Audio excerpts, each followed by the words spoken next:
नैब तो पुरानी है, 90% केसेस भी पुराने हैं, लेकिन गालियां हर रोज मुझे पड़ती हैं कि जनाब देखें इमरान खान ने ये कर दिया वो कर दिया। देखें स्पीकर साहब, मैं चाहता हूं कि हमारी पार्लियामेंट चले। आपको पता है सुप्रीम कोर्ट ने मेरे से पूछा कि जनाब आप बताएं, साबित करें कि आपने बीवी को पैसे वापस किए थे। वो बीवी ने ईमेल दे रही है कि हाँ इसने पैसे वापस किए थे। उन्होंने कहा नहीं सबूत दो।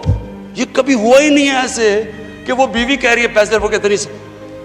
बैंक स्टेटमेंट्स निकाल के दी 15 साल पुरानी, जो मेरा ट्रांजैक्शन बीवी के साथ था।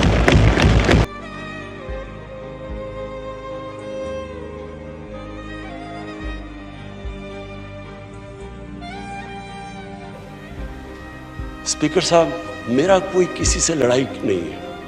मैं पहले दिन से जब यहां आया हूं, तकरीर नहीं करने दी मुझे। जब मैं बात करता हूं शोर मचता है, गलत बातें करती है। मेरी किसी से कोई लड़ाई है? मुझे इन सबको जो भी ये समझता है कि ये मैं किसी से लड़ाई की वजह से या कोई मैं अपने दुश्मनियां किसी से हैं, मेरी कोई किसी से दुश्मनी नहीं है। मैं आज आपके सामने कह रहा हूं कि अगर पाकिस्तान के अंदर, हमारे मुल्क में अगर सही माने में अकाउंटेबिलिटी प्रोसेस ना चला, हम किसी सूरत इतना पैसा नहीं इकट्ठा कर सकते अपने बच्चों को तालीम देने के लिए, सेहत उनके इलाज करने के लिए, अस्पताल ठीक करने के लिए। हम आगे बढ़ ही नहीं सकते। जब एलीट करप्शन पे लगी हुई है, वो आप कैसे समझते हैं वो मुल्क तरक्की करेगा? हम जब आप किसी के ऊपर केस होता है वो कहते हैं जी पॉलिटिकल विक्टिमाइजेशन है।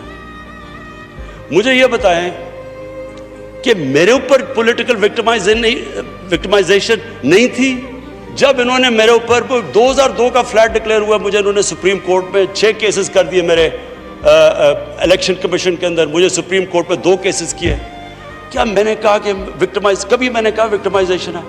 मैं जवाब देता हूं, मैं जब वो फ्लैट लिया था, मैं सारी दुनिया जानती है मैं इंटरनेशनल क्रिकेटर था। कहना चाहता हूं मेरी कोई किसी से दुश्मनी नहीं है, ना मैं कुछ बदला लेना चाहता हूं। मैं सिर्फ ये बिलीव करता हूं कि हमारा मुल्क, अल्लाह ने इसको इतनी नेमतें दी हैं, अल्लाह ने इससे क्या क्या चीज़ें नहीं हमें दी, लेकिन जब तक इस मुल्क के अंदर रूल ऑफ लॉ मीन्स कि everyone is equal in front of law, जब तक रूल ऑफ लॉ और लीडरशिप की अकाउंटेबिलिटी नहीं होगी, हम भी वही सारे बनाना रिपब्लिक्स की तरह, एक समुंदर होगा गरीबों का और थोड़े से अमीर लोग होंगे। शुक्रिया।